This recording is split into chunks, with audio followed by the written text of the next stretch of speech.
Kanyakwamogi ywak obedo kotende koda pio ula makoro momore gwenge mopogore opogore kuwuok e chiro maero wadhi nyaka e gwenge ma Mai Mahiu kama ineno kaka pio ula ne olo chuodho e ndara nochuno jowuoth mondo lor mondo gichak ywero ndara kata paya eka mondo gikal gichop kuondegi mane gidhiye.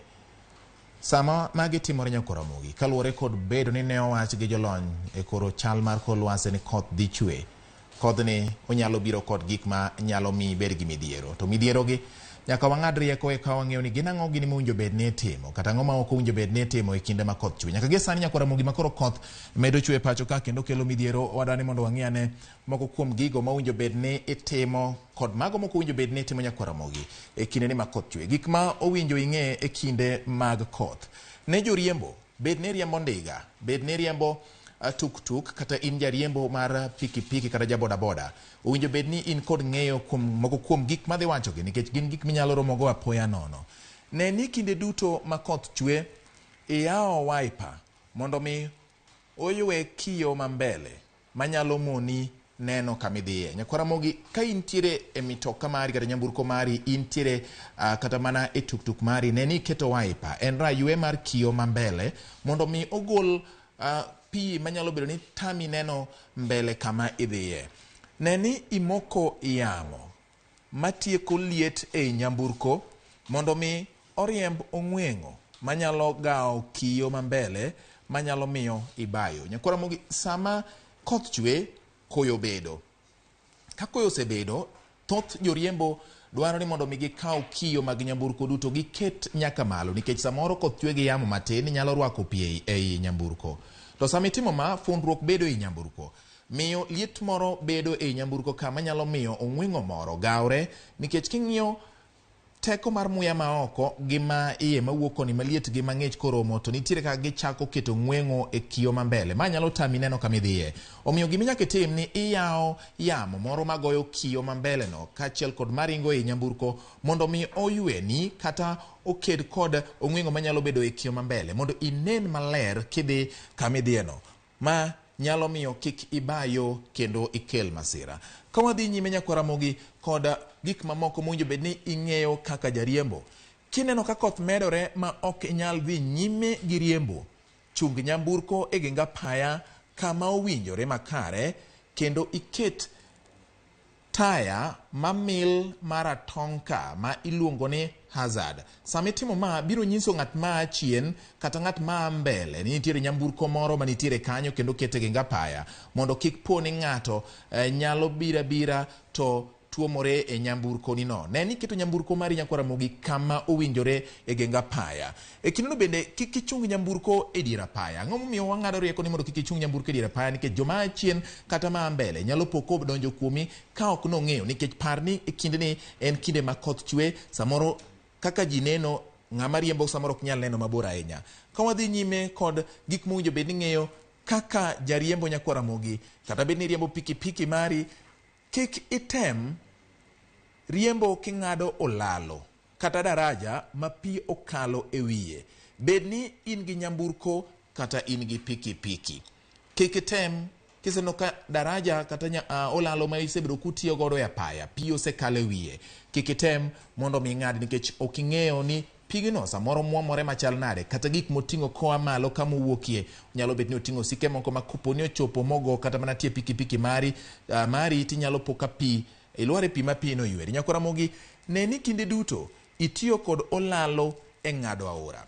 Nitiere aore moko ma joriembo wacho ni ka en kama thany kata kama oting'ore gi malo ma an anyalo ng'ado ang'ada kata kariembo nyamburko kata mana pikipiki. Sama koth ochako chwe ni ok ing'eyo ni pi biro machal nade. Inyalo po ka sama idonjo makoro ichopo e chuny kama ing'ade go no tipo ka pi omwomore dichiel ma nyalo kelo masira Nyakwaramogi. Ka wadhi nyime kod gigo mowinjo bed ni ing'eyo e kinde ni ma koth chwe Nyakwaramogi, ma koro oganda duto bed ni riembo nikech ok diriemb ngimani duto te. Inyalo lor seche moko ma ipo kata ka nidhi wuoth moro koro chuno ni nyaka koth yudi oko, idhi ng'ado aora moro kaachiel kod gik motenore kod weche mag koth. E kinde ni mag koth Nyakwaramogi kik ing'ad aora gotieno e kinde mag koth kata bed ni en aora ma ing'iyogo. Jomoko wacho ni ma en aora ma ing'iyogo wang'ado pile ma otieno. In iwuok idhi loka machielo ok ing'e ni koth ogo gwenge mage e seche mag otieno kata godhiambo. Kidhi ng'ado aora cha seche mag otieno ma mudho lil nikech iparo ni ng'iyo kode, inyalo po ka iyudo masira. Nyakoromogi, ne ni itiyo gi olalo mopuodhi kendo maneno maler. Olalo mopuodhi mwach ni kae ka munjo bed ni ng'ado godo aora, to kendo en olalo maneno maler. Kik idhi adhi nikech wacho ni en olalo tineno ka pi osekale, imbe donje gi tiendi ni koro ang'ado nikech kae olalo. Ne ni en olalo mopuodhi munjo bed ni tiyo godo marang'eny mare kare, kendo en olalo maneno maler. Nitiere olalo moko ma bende iloso ma samoro iyudo koket gi yien, to yien nyalo bed ni osekethore, ma kidhi ni dhi ng'ado olalo no to ipo ka yien otur kendo inyumori ei aora. Kik ipim tut mar aora gi tiendi kata gi wang'i. Jomoko wacho ni pigni tin, adwa ng'ada ng'ada. Koth to chwe tiwacho ni pi pod tin. Ipime gi wang'i kata gi tiendi. Ng'ato wacho ni wasude tienda mondo awinje ni to tut ne rom nade. Nyakoromogi, kidhi kanyo nyalo kier mi pok idonje i aora. Kata kipimo gi wang'i, ok ing'eyo ni sama pigni ringo, iwacho ni pige maringo matek wigi samoro chal ka gima okwe. E bwo e piny ka oringo machalo nade. Kik ipim pi gi wang'i nyakoromogi. Ka wadhi nyime mondo wang'ad ni rieko kuom gik ma owinjo bed ni ng'eyo e kindeni ma koth chwe ni, kik ithor yoro pige ma ogudore kata mamol, nikech ginyalo bedo ni giting'o gik moko manyalo kelo ni hinyruok. Pi ma ogudore samoro ok ing'e ni ne oywer ang'o mobiro ogudore go kanyo, kata mamol ok ing'e ni oting'o ang'o. Nitiere gik ma samoro nitiere iye kanyo manyalo kelo ni hinyruok. Kik ichung'e papa langa kata langa e kinde ma koth chwe, nikech ma nyalo kelo masira mar polo. Joma thoth dhi chung'e koth sama koth chwe to ok ging'eyo ni samoro polo nyalo bedo ni nyalo muoch. Mil mar polo nyalo bedo ma pok ogoyi, nikech iwacho ni kik ichung' kama en alanga ma en pap ka in kendi e kinde ma koth chwe. Mano nyalo ywayo polo, kendo polo nyalo kelo ni masira. Nyakoromogi, ma botudre kod wach mar ni kik iwuothe koth. Kata koponi ni idhi kamoro neno ka koro koth ochako chwe, kik iwuothe koth, nikech in koro idwa ni mondo mi ichop dala mapiyo.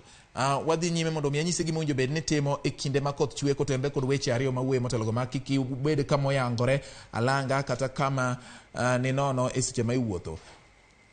Sama iwuotho no kata sama koth chako chwe, kik ibwoge bwo yien e kinde ma koth chwe.